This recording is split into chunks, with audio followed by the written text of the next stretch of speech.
Okay, here in chapter 9, lesson 1, this is day 2 of systems of linear equations. So the first one up here, this had two unknowns. Once you solved it, we found x is equal to -2 and y was equal to 2. Then on number 2, we first had to put it into standard form. Once we did that and then used our elimination method by multiplying the first equation by 2, notice both x and y canceled out and it was left equaling 0 equals 28, which is nonsense. So this had no solution. Then on the next slide, the problem that was written down was actually the one that I did in the notes. So I'm going to change this to have these 3 equations, and my pivot row is going to be row 2.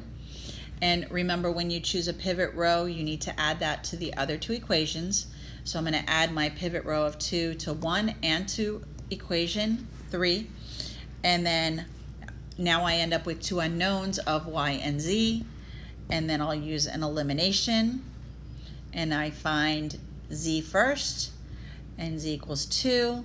Then I plugged it back in, found y equals -1. Once I found the value of those 2 variables, then I'm going to go plug it back into an original equation. And the one that I chose for that is the first one, and I find x equals 1. Remember, your answer is a triple. So the 3, and you're going to write it in alphabetical order, x, y, z. So that ordered triple is 1, -1, and +2. And then the last example, here I'm going to use elimination. It's just 2 unknowns. I'm going to multiply my first equation by 2, and then I'm going to add the 2 equations. I actually get everything to cancel out and 0 out. 0 equals 0 is a true statement. So whenever you're left with a true statement, when all the variables cancel, then that solution is all real numbers.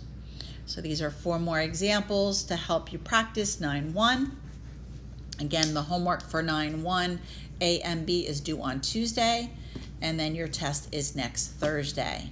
So that chapter review will be due next Thursday.